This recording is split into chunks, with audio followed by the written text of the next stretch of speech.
ഇങ്ങനെയുള്ള മൊണ്ണന്മാരായ ഭർത്താക്കന്മാരോടൊപ്പം ജീവിച്ച് ജീവിതം നരക തുല്യമാക്കിയ എത്രയോ സ്ത്രീകളെ എനിക്ക് നേരിട്ടറിയാം. ഇവരുടെയൊക്കെ ജീവിതം ഉണ്ടല്ലോ, അതിജീവിതന്മാരുടെ ജീവിതത്തെക്കാളും കഷ്ടമാണ്, ദുരിതമാണ്. നമസ്കാരം ഫ്രണ്ട്സ്, നേരെ ഞാൻ മെയിലിലേക്ക് പോവുകയാണ്. ഒരുപാട് ദിവസത്തെ ഗ്യാപ്പിന് ശേഷമാണ് എനിക്കിന്ന് വരാൻ കഴിഞ്ഞത്. ഒരുപാട് അസൗകര്യങ്ങൾ ഉണ്ടായിരുന്നത് കൊണ്ടാണ് ഒട്ടും തന്നെ വീഡിയോ മേക്കിങ്ങിന് ഒന്നിനും പറ്റാത്ത സാഹചര്യങ്ങളായിരുന്നു. പെട്ടെന്ന് ഞാൻ മെയിൽ വായിക്കാം. 54 വയസ്സുള്ള എൻ്റെ ഭർത്താവ് 50 വയസ്സിന് ശേഷം എന്നെ മാനസികമായി തകർത്തുകൊണ്ടിരിക്കുകയാണ്. തല നിറയെ ചുരുണ്ട മുടികളുണ്ടായിരുന്ന എനിക്ക് 40 വയസ്സിന് ശേഷം മുടി കുറയാനും നെറ്റി കയറാനും തുടങ്ങി. എപ്പോഴും അദ്ദേഹം എൻ്റെ മുന്നിൽ വെച്ച് പരിചയമുള്ള സ്ത്രീകളെ കണ്ടാൽ അവരോട് കൂടുതൽ അടുത്തിടപഴകുകയും അവരുടെ സൗന്ദര്യ വർണ്ണന നടത്തുകയും ചെയ്യുന്നു. പ്രത്യേകിച്ച് മറ്റു സ്ത്രീകളുടെ മുടിയെക്കുറിച്ചാണ് വർണ്ണന. ഞാൻ മാനസികമായി തകർന്ന് ജീവിക്കുന്നു. വിവാഹപ്രായം കഴിഞ്ഞ മകളെ പോലും അയാൾ മാനിക്കുന്നില്ല. മറ്റു സ്ത്രീകളുടെ സൗന്ദര്യ വർണ്ണന കാരണം മനസ്സും മടുത്തു പോകുന്നു. ഇതൊന്നും ആരോടും പറയാൻ പോലും എനിക്ക് നാണമാണ്. അയാൾക്ക് തലയിൽ മുടി കൊഴിഞ്ഞതും കഷണ്ടി ബാധിച്ചതും അയാൾ കാണുന്നുമില്ല. ഞാൻ ഇനി എന്ത് ചെയ്യണം? ഈ മെയിൽ തന്നിട്ടുള്ളത് മിനി ശിവദാസൻ, പേരൂർക്കട. മിനി, ഇത്തരത്തിലുള്ള ഭർത്താക്കന്മാർ ജീവിത സായാഹ്നത്തിലേക്ക് എത്തുന്ന സ്ത്രീകളുടെ ഏറ്റവും വലിയ ശാപവും ദുരിതവുമാണ്. ഇവർ ചെയ്തുകൊണ്ടിരിക്കുന്ന ദ്രോഹം, സ്വന്തം പാർട്ട്ണറോട് ചെയ്യുന്ന ചതി എന്താണെന്ന് ഇവർക്ക് ഒരിക്കലും മനസ്സിലാക്കാൻ കഴിയില്ല. കാരണം ഇത് ഇവർ അറിഞ്ഞോ അറിയാതെയോ ഇത് ചെയ്യുക എന്നുള്ളത് അവരുടെ സെൽഫ് സാറ്റിസ്ഫാക്ഷന് അത്യാവശ്യമാണ്. അതുകൊണ്ടാണ് അവരിത് ചെയ്യുന്നത്. അവരിത് ചെയ്യുമ്പോൾ അവരുടെ പാർട്ട്ണറുടെ സെൽഫ് വാല്യൂ, പാർട്ട്ണറുടെ മെൻ്റൽ ത്രെട്ടണിങ് ആണ് ഇവർ ചെയ്തുകൊണ്ടിരിക്കുക. സെൽഫ് വാല്യൂ കുറയ്ക്കുകയാണ്. കൂടെ ജീവിക്കുന്ന ആ സ്ത്രീയുടെ മാനസികമായിട്ടുള്ള നന്മകളോ സന്തോഷങ്ങളോ എല്ലാം തന്നെ ഈ പാർട്ട്ണർ കത്തിച്ച് കളയുകയാണ് ചെയ്യുന്നത്. മിനി ശിവദാസൻ, ഇത് നിങ്ങളുടെ മാത്രം ദുര്യോഗമല്ല. 50 വയസ്സ് കഴിഞ്ഞ മിക്ക പുരുഷന്മാരുടെയും ഒരു ചെറിയ മാനസിക രോഗമാണിത്.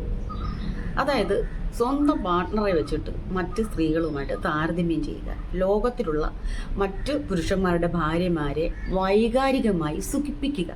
ഇതാണ് ഈ രോഗത്തിൻ്റെ പ്രധാനപ്പെട്ട ലക്ഷണം. ഒന്നുകിൽ ഇയാളോട് നിങ്ങൾ കാര്യങ്ങൾ തുറന്ന് സംസാരിക്കുക, അല്ലെങ്കിൽ ഇയാളെ നിരന്തരം കൗൺസിലിങ്ങിന് വിധേയമാക്കുക. ഒരു മാനസിക രോഗ വിദഗ്ധൻ്റെ സേവനം ഇയാൾക്ക് അത്യാവശ്യമാണ്. സ്വന്തം ഭാര്യമാരുടെ സൗന്ദര്യം മങ്ങുമ്പോൾ മറ്റു സ്ത്രീകളുടെ പിറകെ വാണ്ടറിങ് ഐസുമായിട്ട് കാമവെറിയുമായിട്ട് നടക്കുന്ന ഇത്തരം ഭർത്താക്കന്മാരുടെ കൂടെ ജീവിക്കുന്ന സ്ത്രീകൾ ക്രമേണ മാനസിക രോഗികളായി മാറുന്നു എന്നാണ് വിവിധ പഠനങ്ങൾ തെളിയിക്കുന്നത്. നിങ്ങൾക്കിതിൽ നിന്ന് രക്ഷപ്പെടാൻ 3 മാർഗങ്ങളുണ്ട്. ഒന്ന്, ഒരു സെൽഫ് നെറ്റ്വർക്ക് ഉണ്ടാക്കി വയ്ക്കുക. സെൽഫ് നെറ്റ്വർക്ക് എന്ന് പറഞ്ഞാൽ നിങ്ങളെ പരിചയമുള്ള, അല്ലെങ്കിൽ നിങ്ങളോട് സിമ്പതി, അല്ലെങ്കിൽ നിങ്ങളോട് എമ്പതിയുള്ള ഒരു 2-3 പേരെ കൂട്ടിക്കൊണ്ട് ഒരു നെറ്റ്വർക്ക് ഉണ്ടാക്കുക.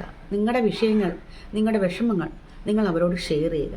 എമ്പതി ആയിട്ടുള്ള ഒരാളെങ്കിലും നിങ്ങളുടെ കൂട്ടത്തിൽ ഉണ്ടാവില്ലേ, അവരോട് നിങ്ങളുടെ ഈ വിഷയങ്ങൾ സംസാരിക്കുക, പ്രശ്നങ്ങൾ പറയുക. അപ്പോൾ ഒരു നെറ്റ്വർക്ക്, സെൽഫ് നെറ്റ്വർക്ക് ഉണ്ടാക്കി വെക്കുന്നത് ഇതിൽ നിന്ന് വളരെയധികം മെൻ്റൽ റിലാക്സേഷന് നിങ്ങളെ സഹായിക്കും. സെൽഫ് കെയർ ചെയ്യുക എന്നുള്ളത്. സെൽഫ് കെയർ എന്ന് പറഞ്ഞാൽ നല്ല ഹെൽത്തി ഫുഡ് കഴിക്കണം, എക്സർസൈസ് ചെയ്യണം, നിങ്ങളെ തന്നെ ശ്രദ്ധിക്കണം. മുടി കൊഴിച്ചിൽ, അല്ലെങ്കിൽ കാഴ്ചയ്ക്ക് മങ്ങലേൽക്കുക, സ്കിന്നിന് നിറം കുറയുക, ഈ വക വിഷയങ്ങൾക്ക് പരിഹാര മാർഗങ്ങൾ ഒരുപാടുണ്ട് ഇന്നത്തെ സമൂഹത്തിൽ. അയാളെ ബോധിപ്പിക്കാനല്ല, നിങ്ങൾക്ക് തന്നെ സെൽഫ് വാല്യൂ ഉണ്ടാക്കുന്നതിന് വേണ്ടിയിട്ടാണ് ഞാൻ ഈ സെൽഫ് കെയർ എന്നുള്ള വേർഡ് ഉപയോഗിച്ചത്. 3-മതായി കൈൻഡ്നെസ്. നിങ്ങളോടാണ് ഏറ്റവും ദയവുള്ളവരായി തുടരേണ്ടത്.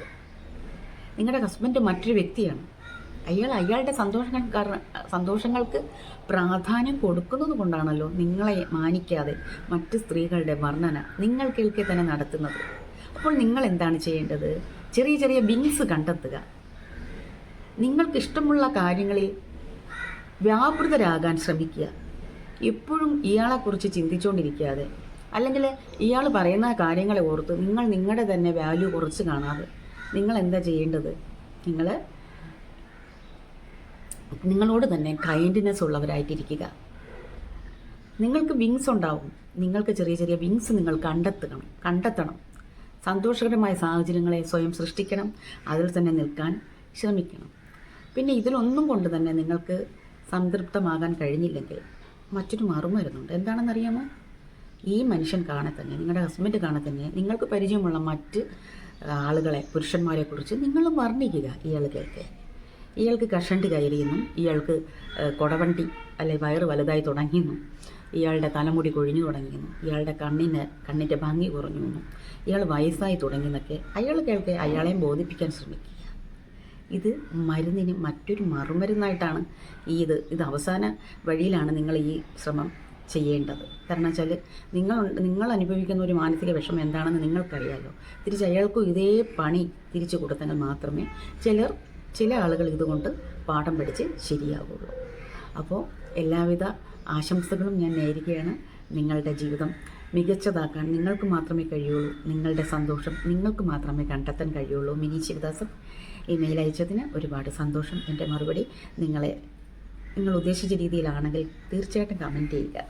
Thank you so much.